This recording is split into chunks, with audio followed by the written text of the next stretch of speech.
So hello friends, आज के इस वीडियो में हम पढ़ने वाले हैं उर्वरक और जो खाद होता है उन दोनों के अंदर हम अंतर पढ़ने वाले हैं कि उर्वरक क्या होता है और जो खाद है वो क्या होता है। तो सबसे पहले हम पढ़ते हैं उर्वरक के बारे में। तो उर्वरक जो होता है वो एक मानव निर्मित लवण होता है।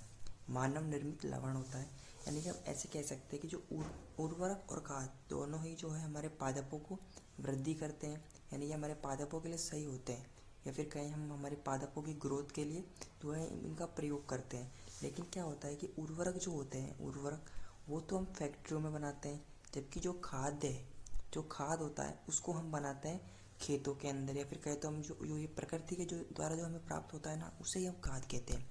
तो उर्वरक एक मानव निर्मित लवण है, यानी कि मानव के द्वारा फैक्ट्रियों में इसका निर्माण किया जाता है, जबकि खाद जो होता है वो एक प्राकृतिक पदार्थ है जो गोबर और पौधों के अवशेष के विघटन से प्राप्त होता है।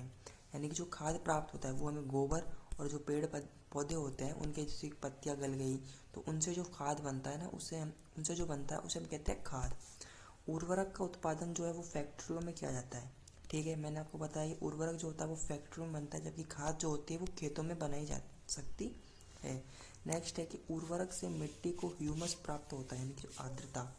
उर्वरक से मिट्टी को ह्यूमस प्राप्त होता है, लेकिन खाद से जो है उर्वरक से मिट्टी को ह्यूमस प्राप्त नहीं होता है, यानी कि आर्द्रता इतनी मात्रा में नहीं मिलती है जितनी कि हमें खाद से मिलती है। खाद से मिट्टी को ह्यूमस जो है वो प्रचुर मात्रा में प्राप्त होती है।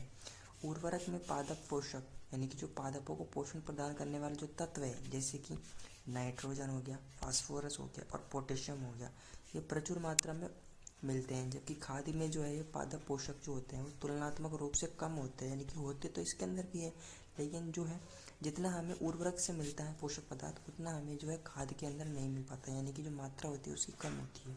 सो वीडियो अच्छी लगे तो लाइक करना, चैनल पर नए हो तो सब्सक्राइब करना। धन्यवाद।